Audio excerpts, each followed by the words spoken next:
we have to create the right vibe, you know, the energy, and everybody at the organization has to feel so privileged to be here. It's no other way.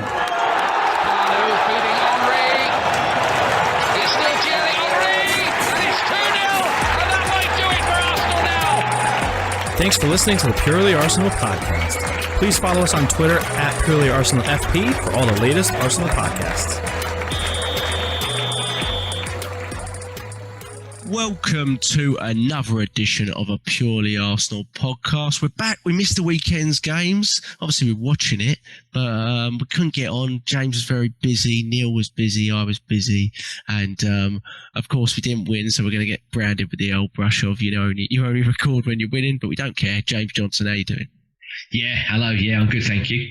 Fantastic. Big game. I mean, a lot of people saying, well, in a way, sort of season-defining games, well, every round at the moment, isn't it, really, with the Europa League?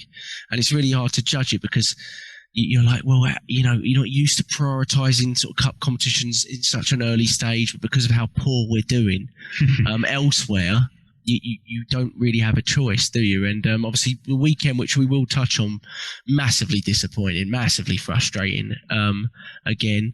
But I would have taken the 2 drop points there to get a result like this away from home. And obviously, still a long way to go. But for periods there in that game against Olympiacos, it certainly didn't feel like we come away with a 3-1 victory. So delighted with it. James, what were your thoughts and emotions during the game? I felt we've got to stop shooting ourselves in the foot. We'll get to that.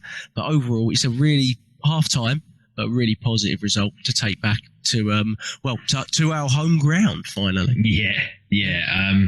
Like you said, for me, absolute roller coaster. And it's sort of why you love football, even though some of it was painful. When it goes your way, yeah. Yeah, exactly.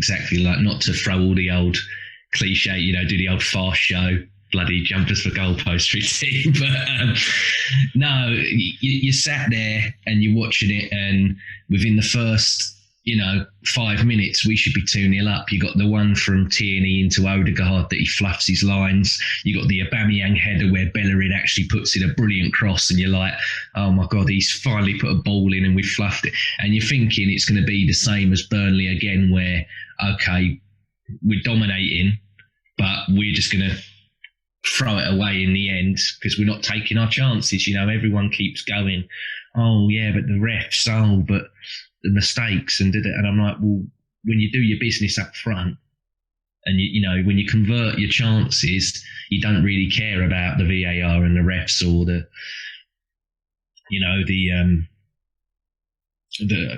I've lost my train of thought there. Yeah, you don't care about the VAR or the refs or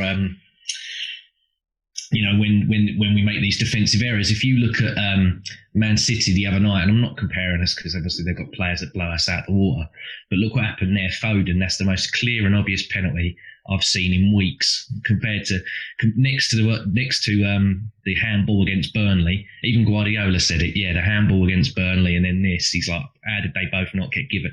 But Man City didn't moan, didn't cry about it, and went and gone and done the business. That's just what we said it a couple of weeks ago. You had arguably worse referees during the Invincibles era.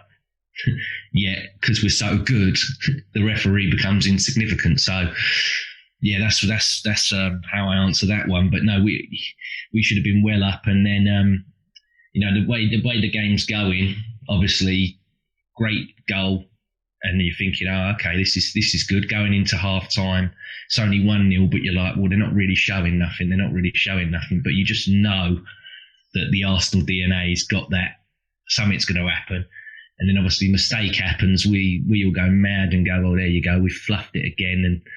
And you get two, you get one brilliant clutch goal from Gabriel, and then you get the third one from the guy who, when he comes on, half of my Twitter, and me included, goes, oh, well, we need a goal and he's bringing El Nini on, for God's sake. And it proved right in the end. I was thinking it. I'm not going to lie. I'm sure I text my dad something similar to that.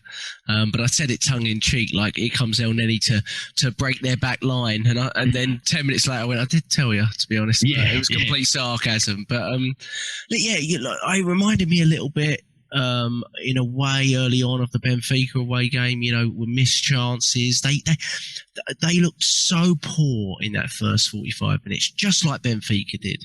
And you really felt that if you'd finished your chances, the tie would have been over there and then. And we know Olympiacos have a little bit more pedigree, certainly at the moment in European competitions than Benfica.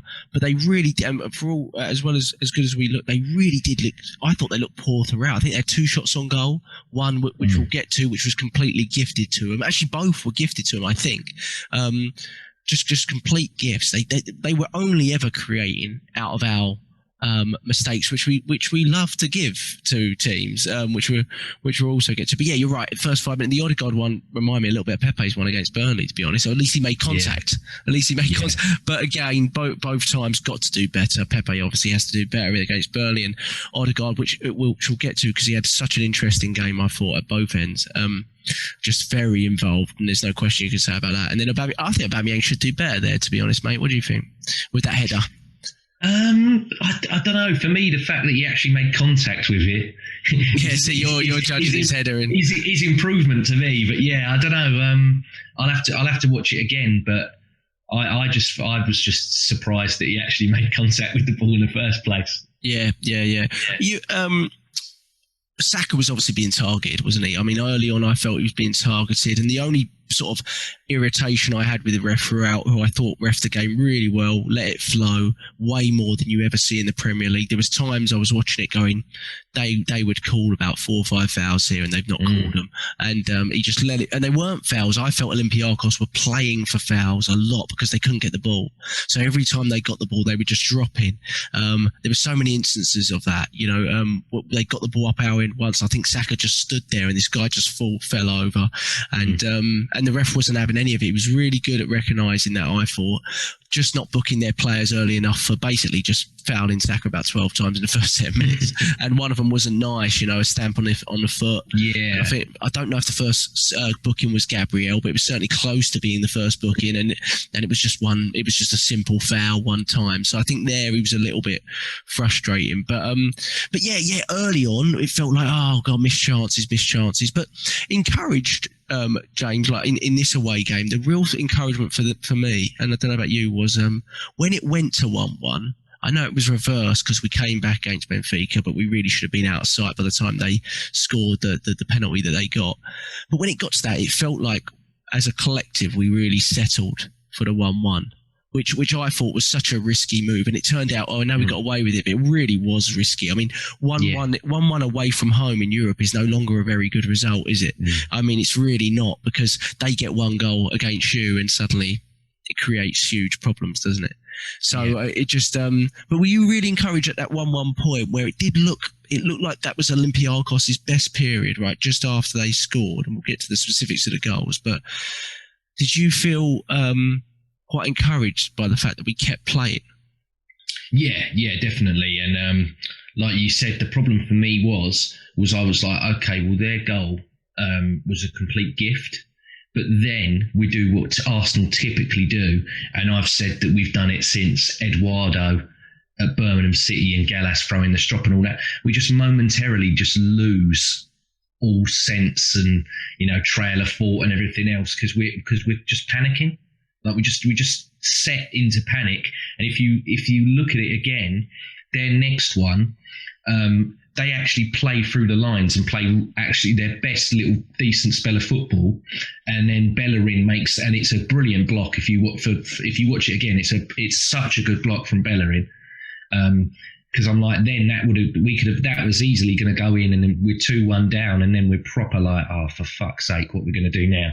So that's the thing is that obviously, people are saying, oh yeah, but we're coming back and we're looking more valiant, and we're playing much better when the adversity's coming, and I agree with that.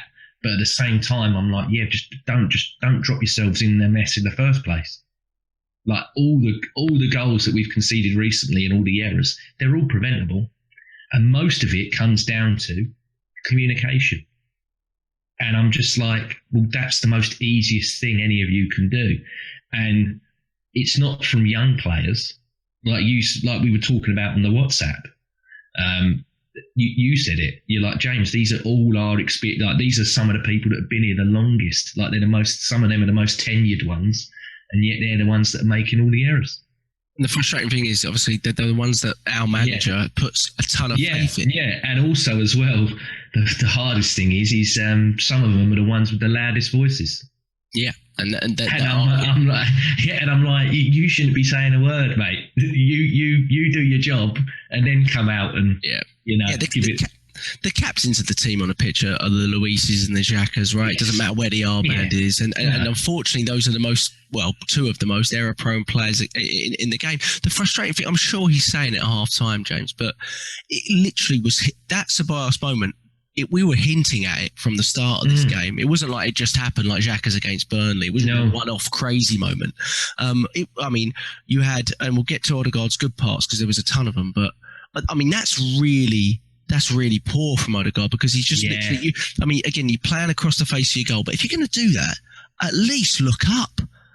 He doesn't look up. He's looking down at the ground. He's doing a blindsided pass. Yeah, I thought it was too lazy. That's just, in fairness to Mikel Arteta, I don't know how you coach that out of someone. No. What do you say? You start smashing heads or something? It's just unbelievable. And then Luis is one again, trying to be too cute with it. And it's all like, and we shouldn't have to have a discussion point. We can clearly tell playing out the back at times makes sense, right? And we know that Mikel Arteta wants to do it. And I'm so for him sticking to his guns, unlike Unai Emery. Do you remember when we played with Unai Emery and we could clearly tell first game we were trying to do this and we were like, we ain't got the players to do this, got Petr Cech in goal, what are you doing? Well, you nearly scored enough goal, didn't you? That was against City, wasn't it? And he basically, after the sort of 22-game unbeaten run and we went a bit doolally, he just went away from it, didn't he? He went, I'm not doing that anymore. In fairness to Mikel, no matter how much we screw up at it, he keeps doing it.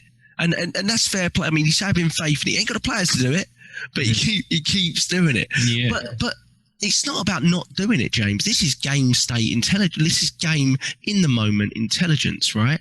With Odegaard's one, I just think it's individual there. You can't be doing that. That is schoolboy stuff.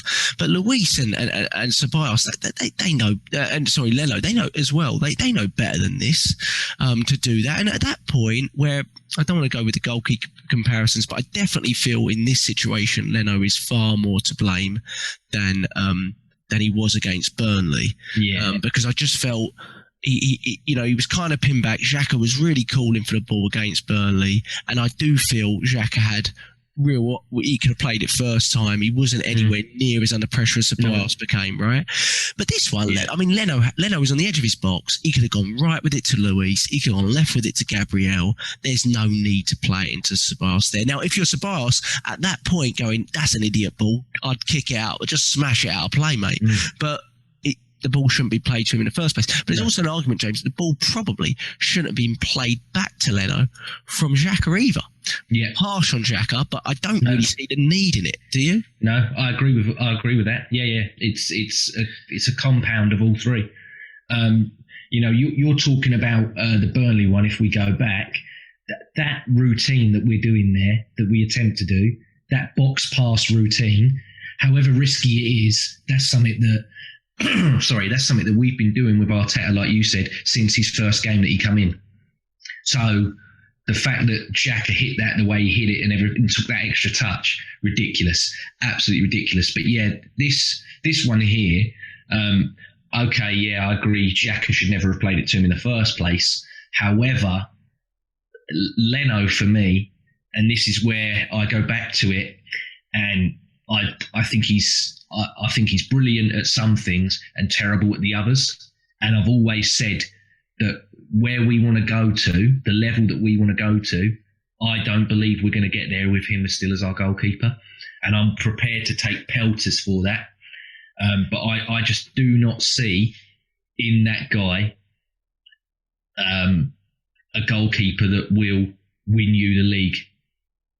And that's what, I know we want to get into top four but I'm like, to push to win the league, I don't believe he's a good enough goalkeeper because he has too much doubt in himself. I believe that he over questions himself too much, and then that feeds into how he plays and everything. I mean, that ball to Ceballos, you're playing it straight into their press. like you said, why in his head he thinks that's a good area to play the ball is absolutely ridiculous. Like, you are literally passing straight into the press. And if you think, I'm like, you need to go sideways. You need to pick a side. Like you said, you go right over there, or you go left. But he goes straight down the middle, Jack. And it's just like, well, how did you? And it's easy for me because I'm not a goalkeeper, and I'm not. But and I'm looking with a fan's eye. But I'm literally like, what possesses you to think playing into their press is the right thing to do? And there's times for me where I look at it, and I'm like, I know that Arteta has coached this in, and he gets a lot of blame for this. However, I'm like, he cannot coach human error. And there's sometimes, and we've all had it in our jobs, where we're told, like, this is the way it's got to be. This is the way you do. And sometimes you might cut a corner or whatever, but you do the usual. Look, sometimes it's easier to ask for your forgiveness than it is to ask for your permission. And I'm like, he should himself just go, oh, I know he wants me to kick it out and be nice and everything, but I'm just going to humding this. I'm just going to punt this one. Because Martinez done it. And I don't remember Arteta really having a go. I don't remember Arteta really having a punt about, oh, Martinez ain't playing the ball out the back nicely, or whatever. Do you know what I mean? And I'm not trying to make the comparison because he's gone now, and I think it's unfair to go, oh, look here. I don't like making that comparison anymore. However, it's just, like I said, what went through his head to think that area there? Because we all know, we've said it before, we all know how immobile Ceballos is. But also, you go back to the communication thing, James. At that point, there's no one in the crowd, so there's no excuse at that point. If you play that, even if you play that ball, once you see 4 people heard him, literally your first comment has to be, clear it out, man on. Do you know what I mean? Yeah. Like that. Like, I think myself in the moment of the game, and you don't see that from the keeper. You also don't see it from Ceballos to say, or Xhaka, for example, to say, don't give me the ball here, go wide. Do you know, like it's for me, we just got mushy peas for brains. Like, it's just absolutely. It's the lack of effort to get back on the line as well. I'm like, you need to be sprinting there. He's way out when he passes it, though, isn't he? Yeah. But I'm like, he sort of half-assed goes back. For me, I maybe I'm being too harsh, but I don't think he put enough into, rectify it. I also think there just needs to be a collective discussion here, because obviously Arteta didn't look that happy at the end of the game, mainly because of these errors, and he shouldn't be. But there needs to be a collective. When collectively you do something, there's this nervousness about the team, and I don't think it's a coincidence we've had 4 or 5 of these instances in the last 3 or 4 games. I think collectively we have to say, guys, any pressure around there in the next game, which the next game is a team that literally bases their whole game on these errors, and we made 7 out of 14 since January, the worst in the league. Yeah. So in the next game, just we should sit down for half hour and be like, anything that looks dodgy, just go along with it. Just go along with it, and we'll win it from there. And okay, play it around the back when you can. If the ball's on, great. If it's a safe ball, great. Go wide with it. Don't go down the centre with it unless there's no one on him. But also, I just go back to the quality of the player. Right, we used to have a player in there called Santi Cazorla, which basically, both of these times, as bad as those balls were, he'd make them look good because he ain't losing. Do you know what I mean? So it's you've got to understand the level of player that you're playing it to as well.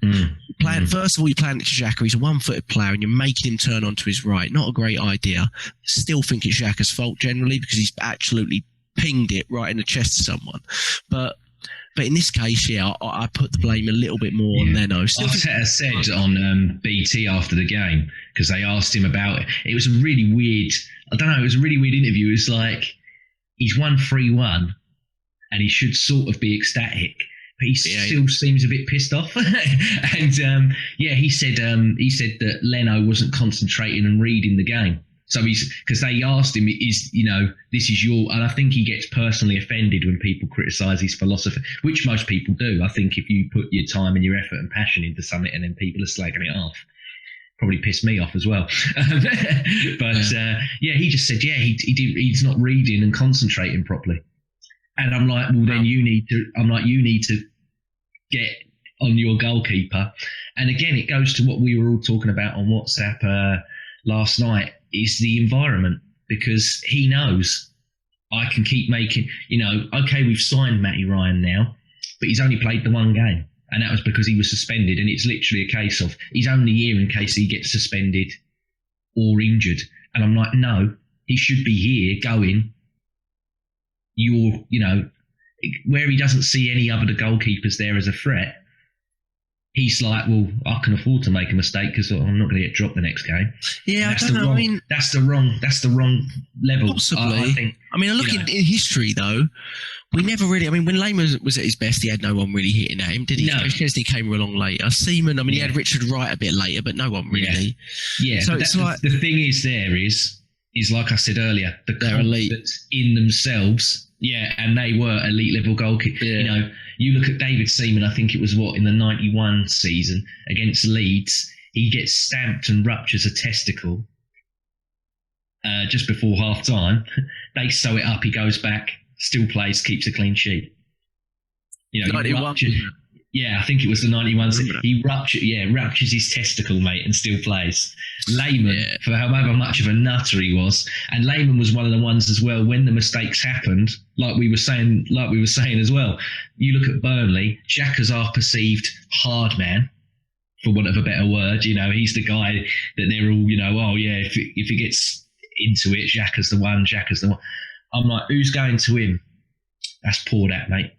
I said Tierney or Louise, possibly. None of the others are going to go. Jens would have gone, don't you ever do that again. Grabbed him by the throat, pinned him up. Yeah, need a bit of that. This is just too much noise. Yeah, it's like yesterday. Who's the one in the squad yesterday that's going to go to Leno? Poor, that, mate. Like, Ceballos should have been raging at him. Yeah. Why did you pass me it there? Yeah, but I think we're not going to change the way we play, and I don't necessarily think we should. It's just that it's really the players have to take it on themselves to understand the moment in the game and understand when it's time to do it and understand when it's not time to do it. This wasn't the time to play it out, or if it was, go wide with it. And it was quite obvious that to me from Leno's perspective for this one, that the Burnley one, okay, I mean, you go back, I mean, we scored our goal against Burnley from breaking the press, and we know Burnley kind of like to do a bit of a press. Yeah. But against, I mean, we'll move on to the Tottenham game shortly, but against them, they are going to feed off those kind of things. So when in doubt, they've got three strikers that are really on fire. So I just worry. Yeah, I just worry that I'm like, Leno's got in his head, oh yeah, but if I do play it long, they're all going to have a go at me. Who cares? Who cares? Do you know what I mean? If he plays that long and, we carry on and win the game, I don't know, 3-0 or something. I know we're dealing in hypotheticals where I don't think Mikel Arteta's going to bring it back and go, oi, by the way, on that 55th minute there, look, I want you play. He's not going to care because you've won the game. He's not going to give a shit what you do. But I think, I think he's got such little self-belief in him. I don't. It's hard though, because he does seem, when he speaks, he seems very confident. Yeah, that's very confident. So you're talking more about actions and things like that. Yeah, but look, it's hard to cross it off because collectively we're doing it so often. We're shooting ourselves in the foot so constantly. It's just so frustrating to watch that. I mean, I'm watching this game and I'm watching the 40th minute at the moment, and there's literally nothing from them. We're playing so well. We're so by far the better team, and I'll put my neck on the line here. No matter what happens on Sunday, and I know Mourinho will absolutely love playing us, be licking his lips watching this game, but I still believe we're a better footballing team, but. Are we more intelligent? And proof at the moment is we're a really naive team because we're making errors that, to be honest, you wouldn't see this often at a schoolboy team, to be honest. And that's what's really frustrating. Again, the Luis one, I mean, what's he doing? He's going back inside. He's trying to play a cute ball when there's two players in the box. It's like, just go wide with it. I mean, I want to play good football all the time, but there's a time and a place to do it. Well, and we're 1-0 up at that point, and there's no real need to try to play into it and take those risks from your own box at that point. Do you know what I mean? If the ball's on, play it, of course, play it. And I know other teams make these errors too, but we're making a lot in quick succession. But let's just move off it for a second, get back to some of the good stuff that happened in the game, because we were good, very good going forward. I thought everything really good until he came off, ran through Odegaard for me. I thought almost everything ran through him, and I thought this was. I thought he was very good at Benfica away as well, to be honest, but it didn't come off for him. In this game, he did. We saw against Villa, he had that shot ballooned over the bar, and he was hitting it with his laces. I can't remember the last time we had a number 10 that really decided that as their first option to just basically lace it. Right, Bergkamp was always a bit of a placer, top right hand corner. Right, Özil, right, he's like a feather. So it's quite interesting. It reminded me. I said it reminded me of Thierry Henry one against Man U in the Invincible season where we drew 1-1. Yeah. Oh, yeah, that was a great goal. And it just reminded me of that because it was down the centre. I think it was. Can't remember who was in goal from. It was the old West Ham goalkeeper who was in goal. Carroll, that's right. Roy Carroll. Roy Carroll, that's it. Goes way back. But it reminded me of that. And so someone says the goalkeeper's terrible. And of course, the goalkeeper's going to look at that thinking he's got to be better. But if you watch, he doesn't even get his hand near it. I mean, he's flapping his mid-forearm. He's never going to save it. Which tells me it must have been hit with some power, mate. Yeah. Wasn't it? Yeah. And what did you think of Odegaard's performance? I thought it was pretty standout going forward. I really like the guy. I know that he made that mistake. I really, really like the guy. Obviously, I know, and I agree with Neil, that he shouldn't be curtailing the likes of Smith Rowe. He should be there to challenge Smith Rowe. And then, like we've said, I don't think they can play together. However, I look at it at the moment and I'm like, he's currently picking Odegaard over Smith Rowe for whatever reason. And he's producing. Had his little injury, didn't he, as well? So. Yes, yeah, he did. Yeah. And Smith Rowe, Odegaard is producing. I just think that he's, we're talking about the lack of intelligence in some player. I just think he's an ultra intelligent because he's sometimes working quicker than the players that are around him. And it's just the range of passing, whether it's short, whether it's long and everything else. It's just so nice to see. I don't, like you said, I don't think we've had a number 10 for so long that obviously, well, you talk about Ozil before, obviously his form dipped, but he's just at the moment just literally like ping, ping, ping. He's just spraying it around with such ease. And I just think he's class, mate. I'd bank on buying him now if we could. Or if we can loan him again, then I'd definitely do it because I think he's class. And you talk about the goal and who's hit one like that. I think that's the cleanest and most powerful strike I've seen since Podolski was probably at the club. Yeah, he used to do it all the time, didn't he, Podolski? He didn't have a lot else about him, but he was on a shot. Yeah. You get him on that left foot in time and space. Yeah. It's the hammer, isn't it? You used to, you put 2 or 3 goalies on the line, they're not stopping. I was well happy. I mean, I think we were under, double digits for shots and goals outside the box. So to creep them up a bit with 2 in one game is... And from unlikely sources. I mean, if you look at our expected goals for the 3 goals that we scored, it was a bit like the Chelsea game. We had, they had very low expectancy for Odegaard's goal and El Nenny's and for Gabriel's, which we'll get to. But I just think he's such an intelligent footballer. Like you said, he's technically really, really gifted. He brings our technical level from the centre of the park up so much. And he had another one where he played it through to Aubameyang and he cut inside. And I thought Aubameyang was a bit lackadaisical with his shot, getting his shot off, and the defender got back and just blocked it. I think that was just after we went 1-0 up, and I remember being frustrated that Aubameyang just didn't cut and hit straight away. He just took a second. But again, it's a great through ball from Odegaard. He just finds spaces so different to Smith Rowe, who doesn't have necessarily the technical quality or the passing vision on the ball. But I do feel Smith Rowe just has other qualities. I think he's probably better off the ball, in terms of his running and his finding of space. And I do. It's early days, but I do think Smith Rowe is going to be someone that really has that ability to get goals from late. Oh yeah, definitely. You know what I mean? He's more tenacious. In like a crunch situation where it's like, right, you could score, but you might also get injured here. I think Odegaard probably pulls out. Whereas the Smith Rowe, even though his injury record's not great, he's all for the cause. He's like, I'll take smashing my leg to bits to score that goal or to assist that goal. Yeah, he'll definitely start on Sunday, Smith Rowe, because his ball recoveries are just out. They are. The ability to work back is a little bit better, I think, than Odegaard. He's got. I mean, he doesn't not work hard, but he seems to press more from the front, doesn't he? He doesn't necessarily.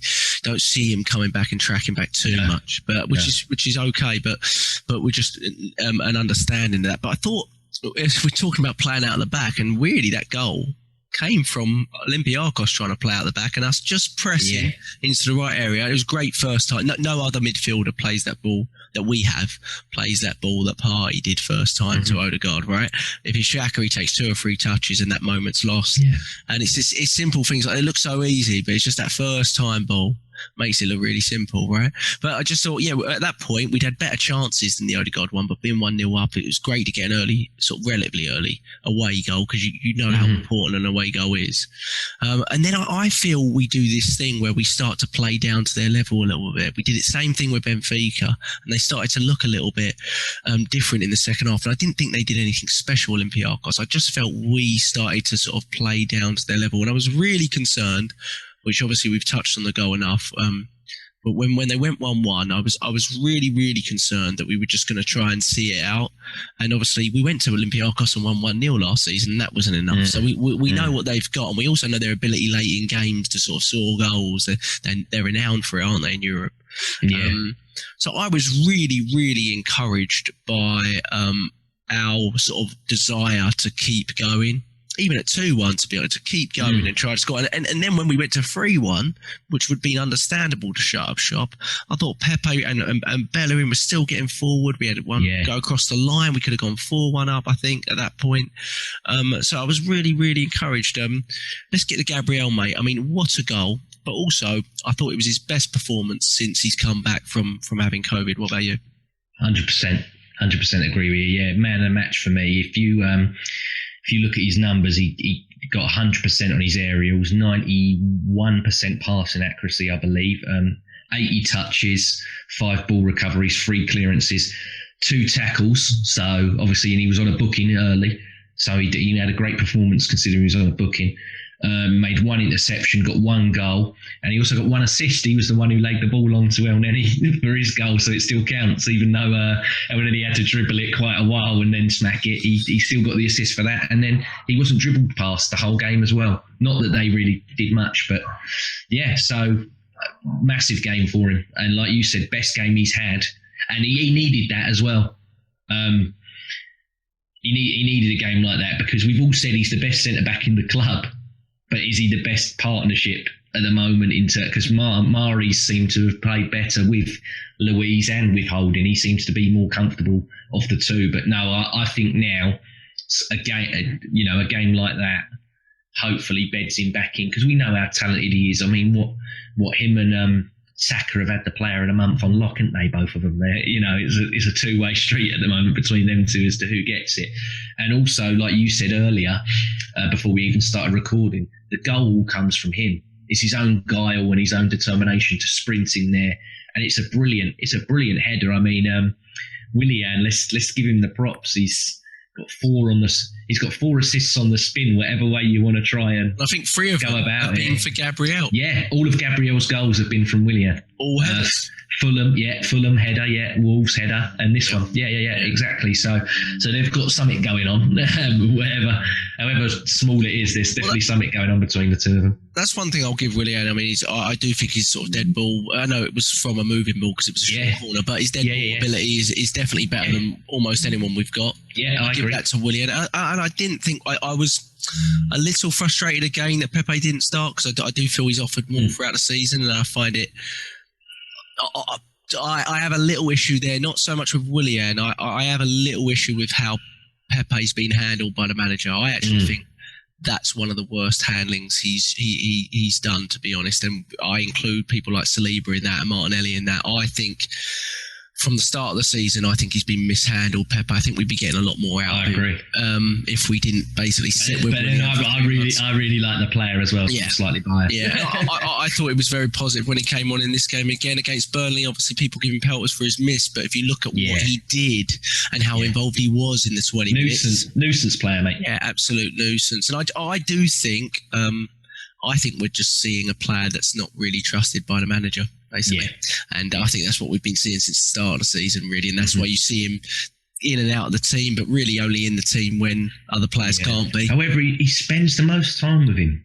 So I don't think he's going to cast him aside, because he clearly sees the talent. But it's a case of he wants all the basic stuff done first. Yeah, but I think that's the problem we're having is I think he is doing a lot of the I think he's improved a lot in that area, and I think players that have come in for him like Willian, who I think did absolutely fine this game, great ball in as well, but generally speaking overall I think he's been doing it a lot better than other players in that position at the time. So but great ball by Willian. We were talking before off air about great Arsenal headers in the recent past.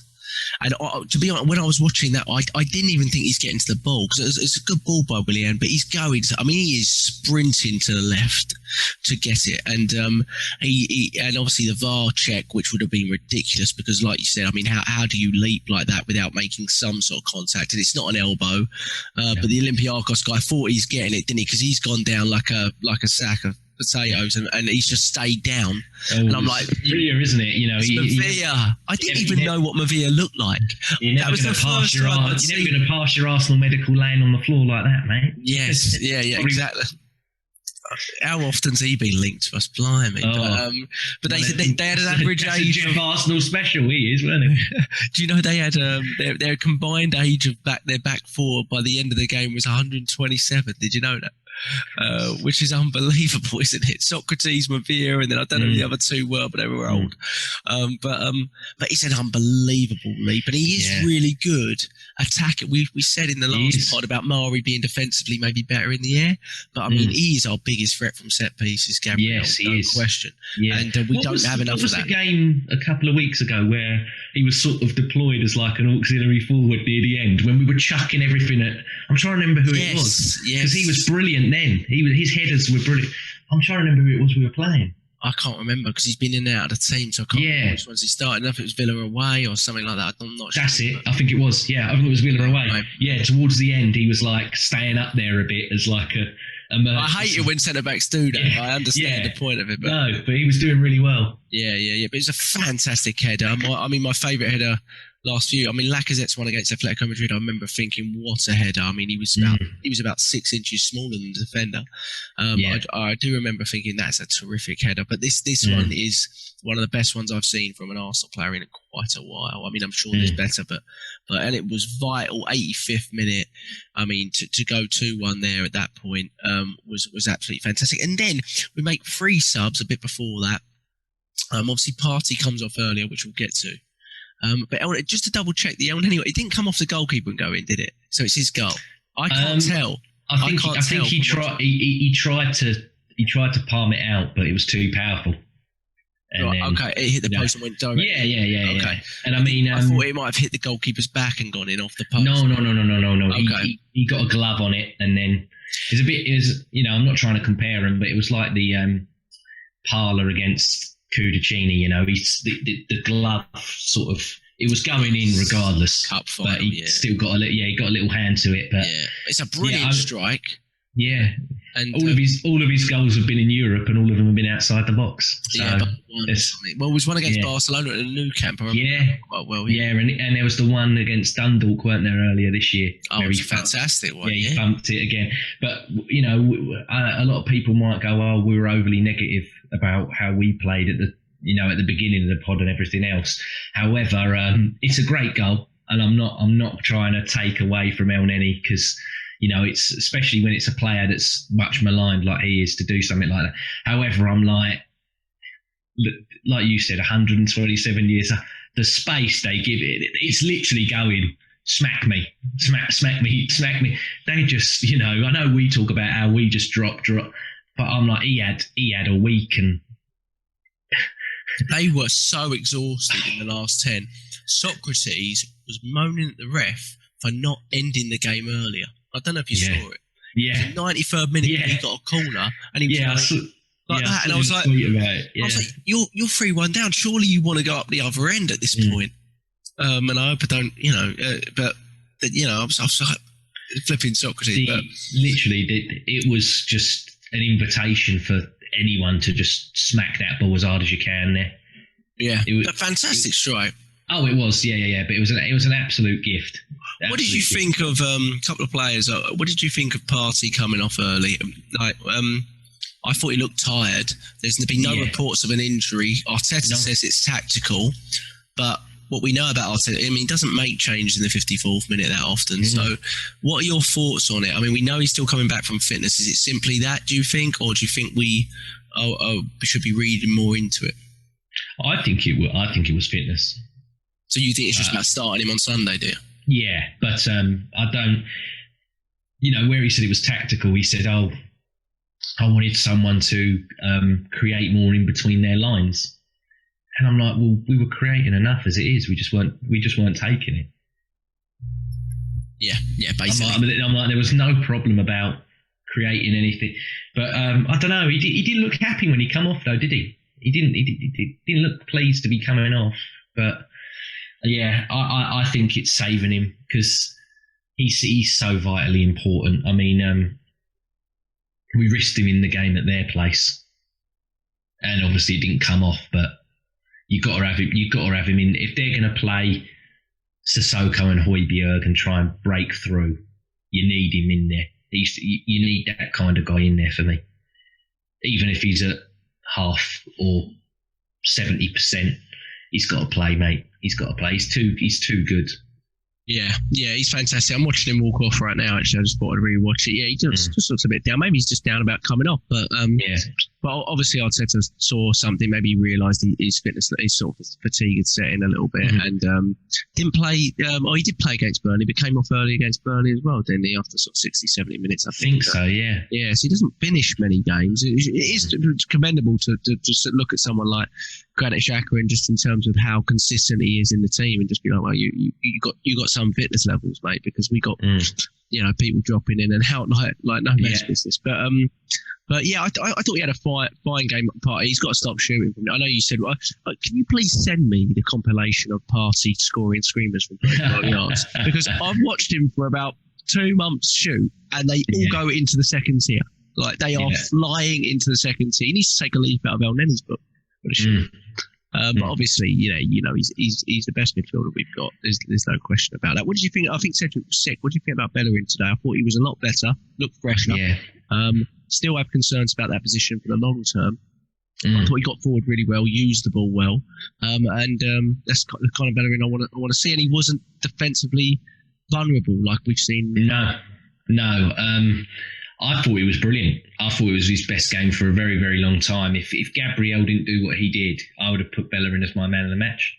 I thought he was class today. Yesterday, sorry, or today for you. But yeah, I thought he was brilliant. Yeah, I had no issues with him. And his crossing was like I said, his crossing was much better. And like we said about energy wise, you mentioned it right near the end. He played that one across the box, and you thought if anyone gets a tap in here, with 4-1 up, which would have been even, 3-1's fantastic, but 4-1 would have been, I'd have been way more happier at 4-1 than I am at 3-1. So I was saying the same I'm thing. Happy, but 4-1, I would have been like, oh no, we can definitely, because I know one of the questions was about rotation that you got in. I saw that one come up on Twitter, and I was just like, no. Before you even ask it. Oh yeah, no. I'm going to ask that one from Jamie. Yeah. I think it is. Yeah. 4-1, I'd have gone. But no. But Olympiacos, I can't remember if Olympiacos dropped down from the Champions League to get into Europa this season. Or yeah, not. they did. They might have did. But they did. So they were in a really tough group as well. I can't remember who it was. They were in a toughy group. So they're a good side. I mean, we know they've already basically won their league, so they're a good side. And I think we dominated the game. I mean, like we said, there's 2 shots on target, both gifts from us basically, and I think we deserve to win by 3-1. Yeah. The frustrating thing was at 1-1. Well, that's why in the end I was really happy. At 1-1, I just felt it did not look good. It did not look good for us, and they started to come back into the game a little bit, which I hadn't seen for 60 minutes. And I was looking at it going, we're just taking Partey off, and the player we brought on has not done, has given away a clanger, even though Leno's partly responsible at the very least. And then and I was very, very upset and frustrated at that point. So delighted to get out there with 2 late goals, because again we talked about all season about us not doing enough in the last 15 minutes of games, and I do feel against Burnley as well. And no, we didn't score, but at least we realised the game moment, right? We went, it's win or bust. And we've been saying this for so long now in the league. And, it looks like there's very little left in the league at this point anyway. But at least we went for it. I mean, in the end, you're just nodding your head going, how we not scored here? But that's the way... That is the way we should be. We're going away to Burnley. We're 1-1. We shouldn't be 1-1. There's an argument that from the 30th minute to the 80th minute against Burnley, we should have been doing a lot more, and I agree with that. We should have been playing a lot more. But at least something kicked in at some point.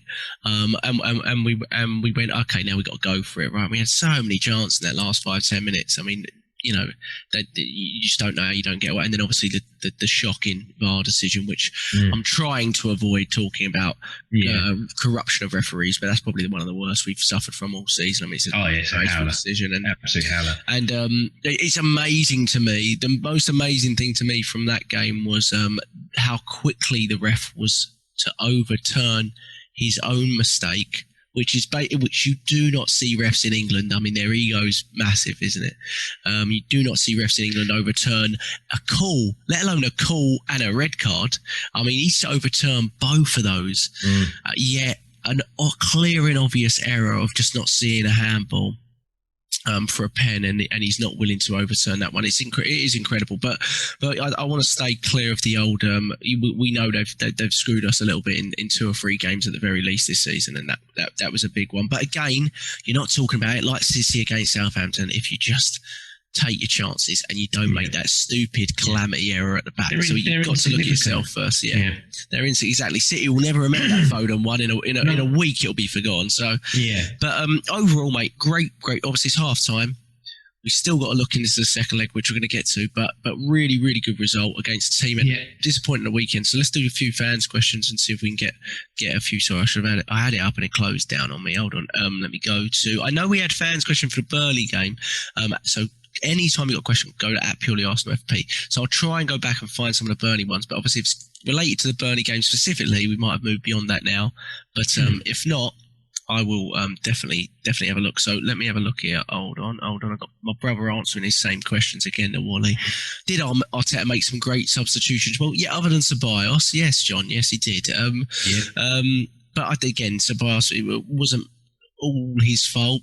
But his substitution, obviously, El Neni, very good. I thought Smith Rowe obviously was kind of a sensible decision, and Pepe felt we should have come on a bit earlier, but yeah, right thing to. I thought it was very positive, Pepe, to be honest, and just want him to get a few more minutes. Bernadette at BRAS68, Bernadette68, thank you, Bernadette. Always tunes into us. I think she's one of our likes to watch us on the live YouTube feed. She likes to check if my head's well shaven, I think. She says, you guys laughed when I asked, I think it was me laughing, when I asked recently if we had any chance of winning the Europa League. Have your opinions changed, James? I mean, what were your I don't really remember you it might have been me that was laughing. I need to get Bernadette to clarify, because I probably laughed thinking like, well, yeah, on the form that we're on. However, I've said that we were winning it from the start. I've backed us. Yeah, I said at the start of the year we're going to finish. I said I keep putting us in the top 4 and we never do it. So I said we're going to finish between 5th and 10th and win the Europa League. Okay, we can do that. 5th and 10th. Exactly. So Europa League. If Bernadette comes back and says no on a previous one, you said then I'll hold my hands up. And I mean, Neil has said we're going to win a quad, then the quad's become a treble, and now he's going on about the double, isn't he? You know, because Community Shield's a trophy. Community Shield's a trophy. so we're going to go for, I don't know, I don't know what we're going to call it. It's sort of, I would say, is it the BTEC double? But then I feel bad because the BTEC's all I've got. So I'm sort of insulting myself in a way. I take it all day. Yeah. I mean, I'd still be very reluctant to say, I mean, we're in it, and if we go through in the next one, we're in it, and if we win and go through, we're in the quarterfinals. But I can't think about it. I can't think we're close to it. I think there's still some really good teams in this. I still say it. There are 2 teams. There are 2 teams that I'm like, if we dodge them in the next one, I'll be more confident. But for me, I'm like, to win it, you've got to beat one of them. But there's just another one I don't want to play. You're talking about 2 English teams, right? No. I'm talking about one of the English teams, and the other one's Villarreal. Yeah, they look great again, didn't they? Yeah, but I'm like, I do not want to play Unai. I don't want to play Unai over 2 legs. The Europa League specialist, yeah. Mate, but you just know all these bloody revisionist fans. I told you he was better than Arteta. No, you never. You never. That's the thing. For however bad it's gone with Mikel and everything else, you could see that performance-wise, there's small incremental things that are better. And I'm like, you couldn't watch that Unai Emery football and tell me it was going to sustain, and we should have kept more faith in it. It was toilet. It was right decision. Yeah, but not the thing with cups and Arsene Wenger's a case in point here, having never won in Europe. It's not always the best managers that are the best in Europe, right? Rafa Benitez, for example. Right, I didn't particularly think Rafa Benitez was nowhere near Arsene Wenger, but he knew how to play a 2-legged tie. He always knew how to play a 2-legged tie. And Unai Emery has a bit of that, doesn't he? He knows how to play a 2-legged tie. Remember, we'd go away and lose 2-0 at Rennes, but we'd come back home or 3-1. I think we'd come back home and absolutely batter them, wouldn't we? Yeah. And but he knew how to get through a 2-legged tie. So again, in this one, I hope come Thursday, which we're not going to think about just yet, but Arteta cannot be in 2 minds. You have to continue to play, act like it's 0-0, continue. I said it the other week, if you want to win the thing, you got to beat that guy down the road, because that guy down the road's going to throw all his eggs in it. I know that they're still quite good shout in the league, and they've got the Carabao as well, but I'm like, he's going to put all his eggs in that basket. Oh, yeah. And I'm like, he normally, if he's not in the Champions League, I think every time that he's been in the Europa, he's won it, hasn't he? I don't know. I think so, yeah. I think every time that he's been in it, because when he was at United, he won it, didn't he? And I think every time he's been in the Europa, he's won it. So let's hope they draw Villarreal then. Yes, that's what I want. Now, honestly, dodge either of them two. I'm not. People keep going on about Man United. I'm not overly worried about Man United. Well, Milan. Yeah, Ollie still hasn't beaten Arteta yet, but no, I'm not overly concerned. Milan had a fantastic goal disallowed. Should never have been disallowed. And they had, I think they had twice the amount of shots than United. United are a better away team though, so I still expect them to go through actually. But because again, 1-1 away from home is. Milan had a lot of injuries, didn't they? So hopefully some of their big names will come back. And then Zlatan and a few others are out. I've watched Milan quite a few times this season. They barely qualified for the Europa League. They qualified on a penalty shootout that went to about 30 penalty kicks. I know, yeah. But so I don't necessarily think. I still think United will go through. But I'm watching that block again from Bellerin. I couldn't tell initially that he blocked it, but I'm watching it again, just having a look. But it's a really dangerous moment. It's in their best sort of 15 minutes of the game. That is the one time they split us open, and I still can't tell Bellerin to goal as well. Are you sure Bellerin gets a touch on this? Are you? Yeah. Oh yeah, he does. Just a little clip, but it's going wide. It's going where he pushes it wide. Thank you, Bernadette. So I mean, I can't really think like that.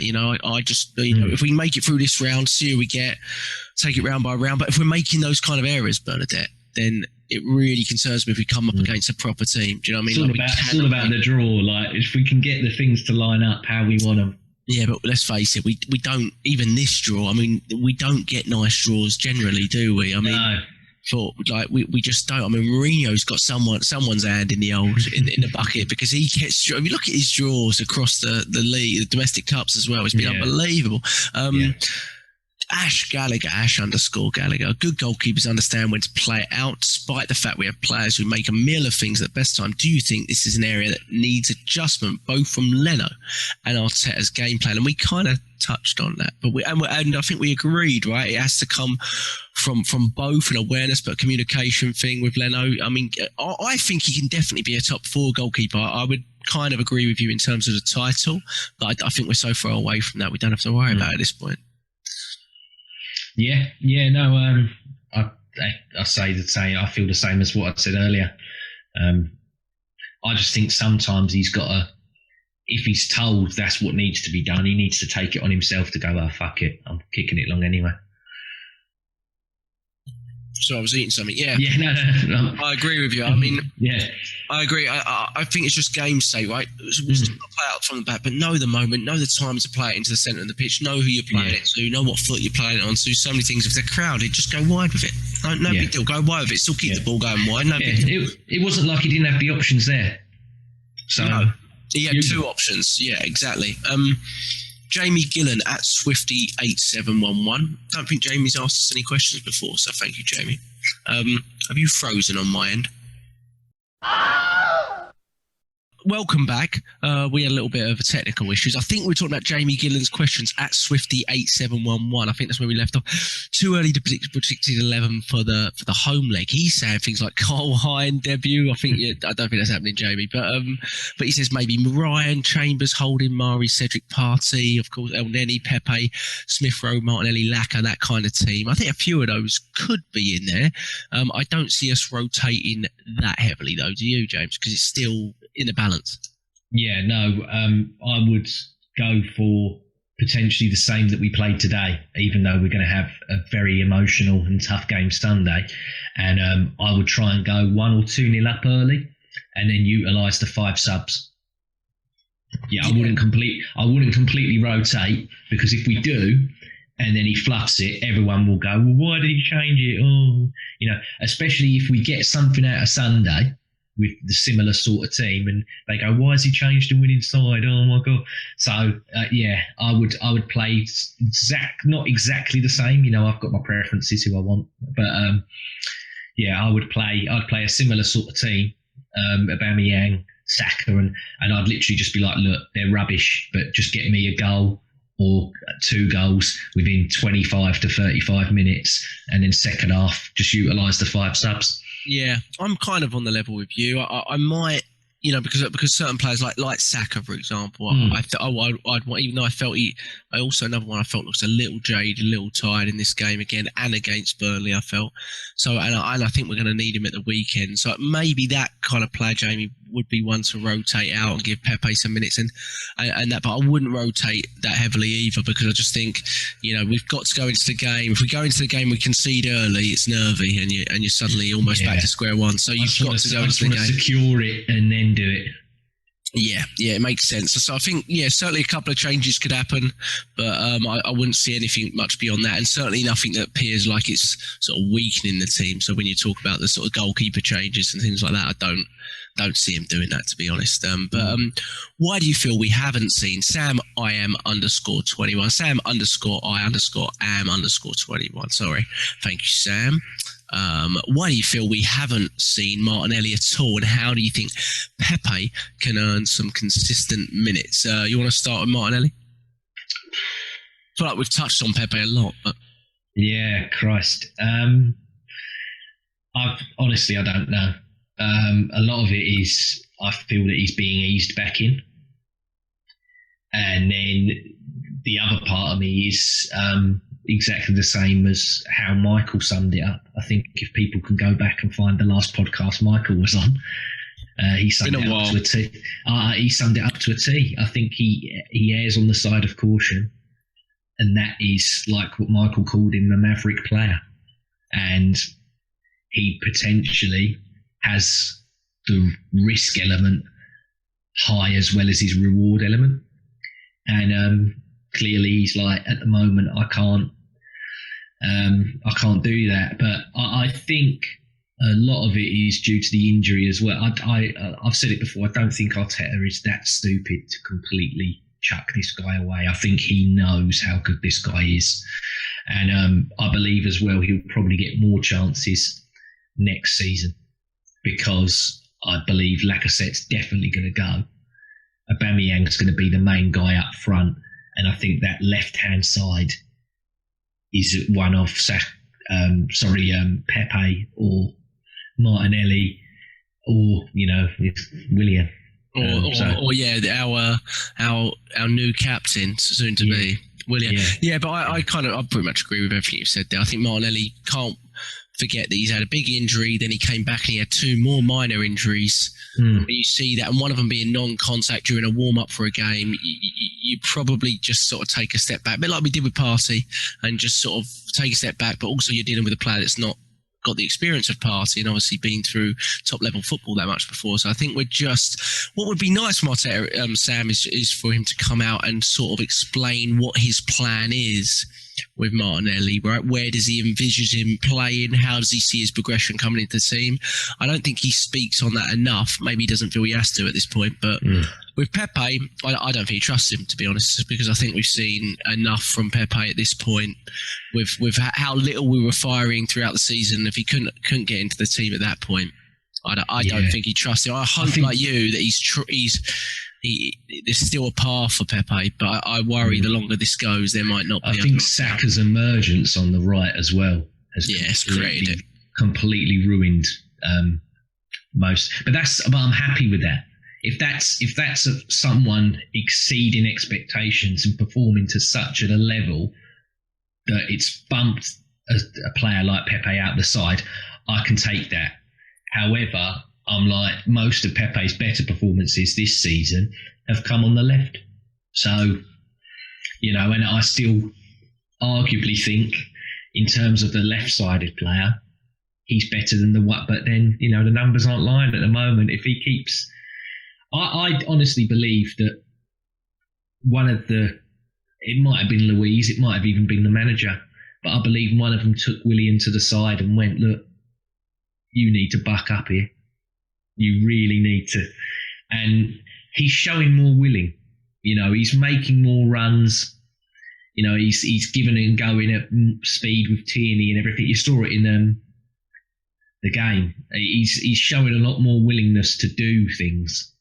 And I'm like, he's clearly had a kick up the arse from someone. And he's responded. It's took him way too long.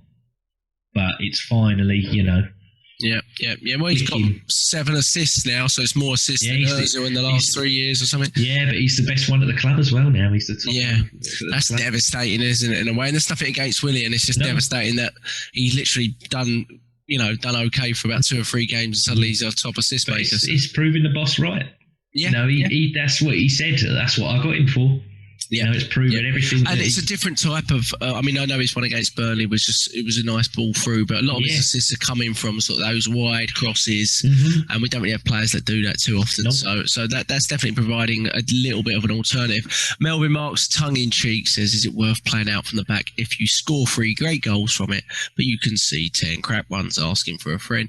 Well, I think a little bit tongue in cheek there, but I think we kind of spoke about playing out the back, and it's just that there's a time and a place for it. I don't think we should be so rigid. I do feel like Arteta is sometimes a bit too structured, which is going into your Pepe feeling again on him being a bit of a maverick. I always wonder how Arteta would be with someone like Alexis Sanchez, because it's in a sense he was much more productive, but very, very similar in a sense that you couldn't really predict what he was going to do with the ball. He'd lose possession a lot, and the same with Pepe. A lot of things he does are almost uncoachable, aren't they? He goes for the risky things, and Arteta is not a risky manager, is it? That's the thing. Everyone in the summer's like, oh, Jack Grealish. I'm like, he'd never buy Jack. If he did, wow, I'd be shocked. But I'm like, he'd never buy the likes of a Jack Grealish or anything. Yeah, he likes the more robust, maybe what they have in technical stuff. But he likes the ones that are very, very low risk. And I'm like, Grealish is literally, you got to let me do what I want to do when I want to do it. And I'm like, him and Grealish will clash like mad, I think, if he ends up by him. Yeah, he's a very, very. Well, I don't think there's any denying he's an overly cautious manager at times. Yeah, he's all about system and structure, right? It's not pretty as such, but we are playing. Our football is a lot better, a lot better. Of course, turn of the year, or since the Chelsea game, really. The football is a lot better, and he deserves credit for that, because I think I didn't see that at that point. I didn't see it turning quite. No, still got a ways to go, but it's definitely a lot better. Bernadette asked a great. It's the whole unit, isn't it? Just to click, because sometimes it's like, right, that bit's working really well, but then this bit's rubbish. It's just getting the whole thing Yeah, exactly. Yeah. And then we've got to cut out the errors now. Like he said he thinks it's something we can cut out pretty quickly. But I think collectively there's this feeling at the moment about, we're going to make a mistake there. So we've got to change it just for a few games. Just change it up. Be more cautious. Be safer. Go long when you have to. Yeah. Bernadette also asked, do you think no European football might affect what players the club can attract in the summer? She was speaking offline or on Twitter a little bit about it and saying she's, really concerned about being able to attract certain type of players. My bigger concern for no European football is more sort of the youth element, and the players that we might have. You talk about your Azizes and your Martinellis and players like it's how we get in those players minutes if we don't have any type of European football. That's my concern. The attracting of a player, I still feel like Arsenal would have that pull in a certain sense. But what about you? Yeah, no, I'm the same. The thing with me is without even Europa League, we already shop. Apart from obviously Partey and everything else, we already sort of shop in that middle tier. And I'm like, we need, we've all seen we need to be. Obviously, you look at the likes of the Mari and even Cedric, who I think have both come on leaps and bounds. We're looking at them two going, well, they're not necessarily upper echelon, but they've come in and they do a job. Like I really like Mari. I actually really, really like Mari. I think he's a really, really tidy little player.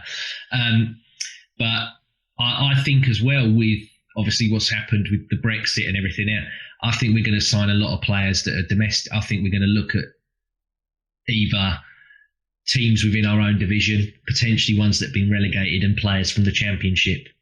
And also, I think we're going to utilise, like I said, that Brazilian.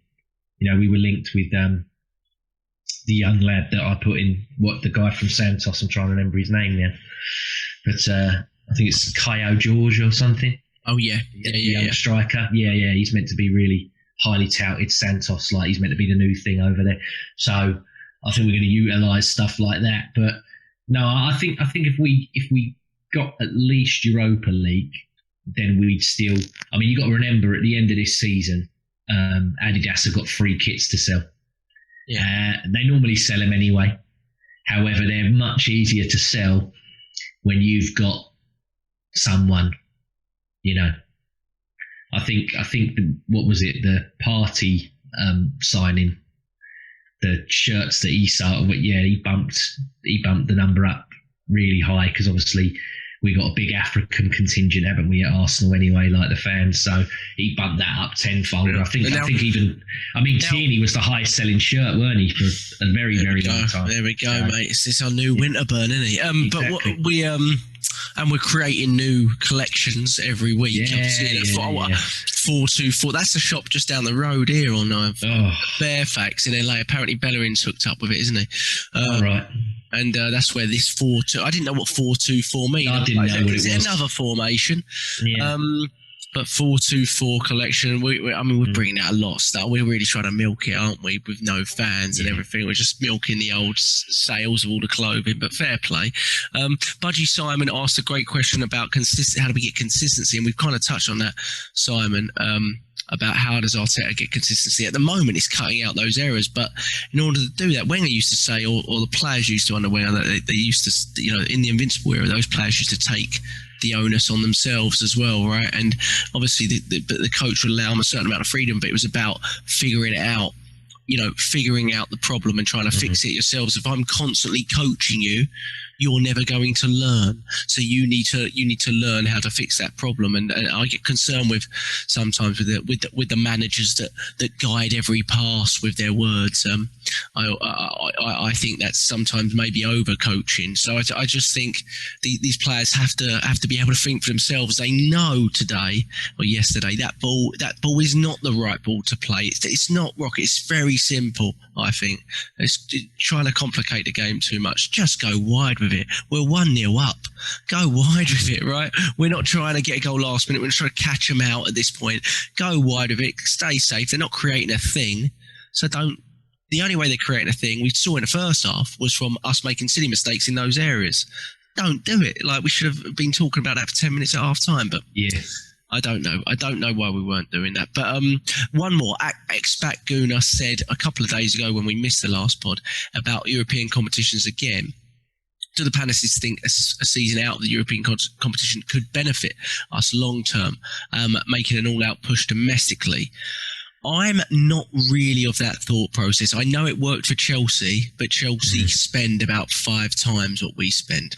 Yeah, and I mean, if you look at old Swiss Ramble and the finances, Don't look good, does it? we can't afford not to have any kind of European football. I mean, I don't want to play in this bloody Europa Conference crap that they've made up. They're making a new thing. I really don't want to even be in that. I don't understand it.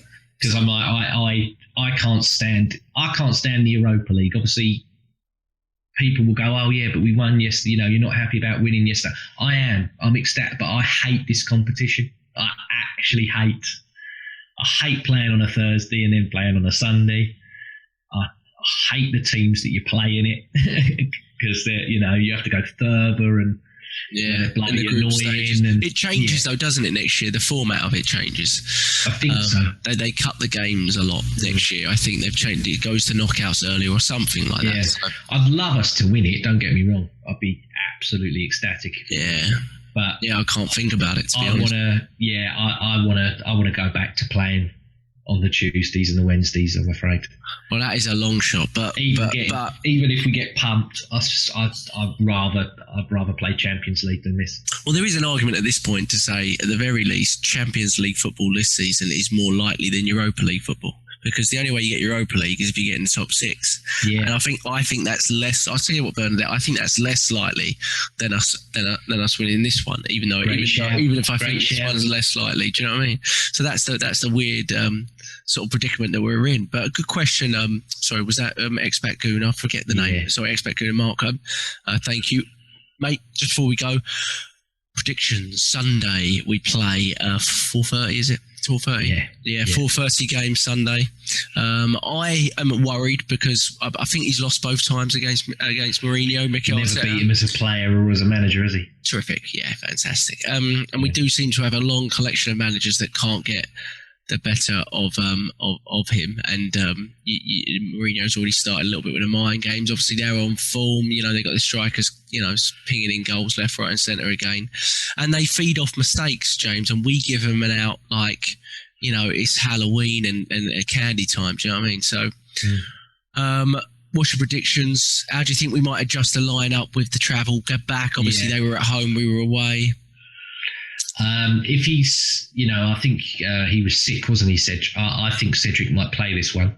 Really? I don't think Bellerin, after what happened in the away game, I don't think he got completely ripped a new one, didn't he, by Son? And I can't see it. I can't see it. And I said to you earlier as well, I know he won't drop Xhaka, but I would potentially do like we did against Man United and put El Neni and Partey in and just play your fast players, because Højbjerg and Sissoko are going to want to blitz through. My head is saying draw or a loss, but I'm going to go with heart, and I'm going to do us to win 2-1. Jesus, I know. I'm going to go for it. I'm feeling fruity. I'm gonna go 2-1. Yeah. And you know what? I'm gonna go for Gabriel again, because they are rubbish at set piece defending. They are rubbish at set piece defending. Yeah, you're right. So I'm gonna pick Gabriel. The odd thing about this is I actually think we're a better footballing team. But, well, no question, I think we're a better footballing team. I just think we're so naive. And at the top end of the pitch, they have 3 players that are just they will finish any half charge you give them. I told you he's done nothing all year, but he's come back good. He's come good right at the time where he plays us, isn't he? Of course, yeah. So I think we're Mourinho's dream. If you think about the 2 games we played against them under Mikel Arteta, we were 1-0 up last season with Lacazette and made made two really bad errors, didn't we? From one from a corner, I think it was, and one from a Staffy. And in this game, obviously, we made two really bad errors again. Well, the first goal was unbelievable by some, but the second goal, obviously, Partey walks off, really bad defensive errors to get caught up, and Kane puts it in. So I think they'll just wait on those errors, and those errors don't seem to be being eradicated. If anything, they're becoming more frequent.